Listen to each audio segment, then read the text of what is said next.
There's the truck, all-wheel pickup truck assembly components. That's for the four-wheel version. We use the same pivot frame, and I just finished my first black version of the Northern and Hudson for Leon. So I'm going to be printing his up, and I printed a couple red ones just for the test part, and they seem to be looking pretty darn good as well, so that's fine. I've got the ash pan and the firebox for the royal blue in the queue to set up for the distribution that we had talked about. And I've started working up the parts list for the tender trucks, all-wheel pickup trucks, parts that are needed to be purchased, $1.25, $2.50, 18 cents, stuff like that. Right now I'm printing 3 more of the black, so I have a full set I can start building tomorrow. And I've been fooling around with getting ready for you all. Now there's a bright light and it's behind me and I can't really block it. Or is it? Oh, it's the camera. I'm so dumb. Okay, here we go. What I want to show you is, in here is my Next Generation S, and where did my mouse go? Here it is. Next Generation S files. STL is a term that's used to talk to the set, the stuff. And there's a, where am I? Team files, build files. That's interesting. I don't remember that being in there, but I guess it is. In any case, there's the trucks, the all-wheel pickup trucks, and here are some of the assemblies. I do have a trailing truck in there. Andy had designed a trailing truck in plastic in case you need one. We're going to have it in plastic. You have to do the axle and the wheel yourself, but it's not bad. We have the side frames in there for 6-wheel, and we have the side frames for 4-wheel. We have the pivot pins. There's various lengths, pivot assembly, and there's a long and a short. And we have the axle insulator for to make the all-wheel pickup. You need to insulate the axles from right to left, and this is a part. You cut the axle in half, push it back into this piece of plastic, and that's how you do that. So that's populated and coming along. I did some other stuff. I got into the puff and chuff a little bit. I did the puff and chuff components here for the oh well, don't look at this. I got a file in there, but it's a print file. I need to fix that. At any rate, that's the design that you need for the puff and chuff that we have just completed on the royal blue with or is it? I'm not sure that's right. In any case, don't look at that. I don't know what that is. All right, we're out of it. Must be another one. Cam gear, locking stuff. I don't know what that is. This stuff doesn't look familiar to me now. Steam embossed. What is this? Same thing. Oh boy. Okay. Well, at any rate, that worked out well. I'm showing you the cams, the variations of the cam. 26, 22, different millimeters in the sizes for different reasons.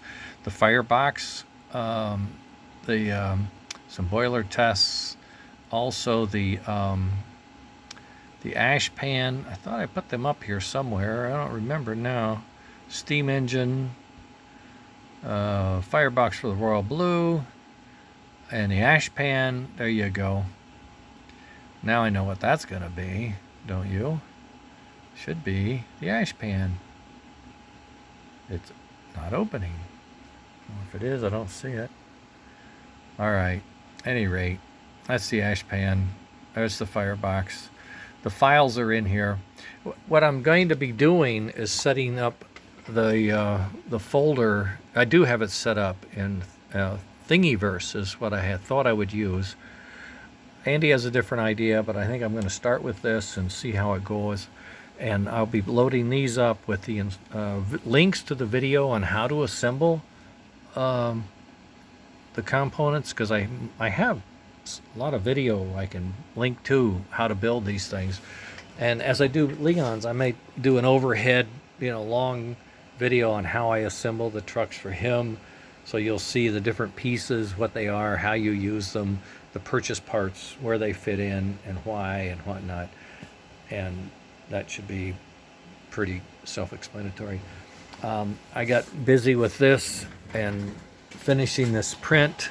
I didn't get back to my grinding today, which I thought I would, but I think tomorrow's going to be a better day. And I didn't get back to my, oh, no light over here. I didn't get back to my transformer study, which I had started. I'm here now at the Z40, and I've got my data sheets. I got a data sheet for every transformer that I have. Oh, that was 2 pages stuck together. Okay, there's the, that's 18B.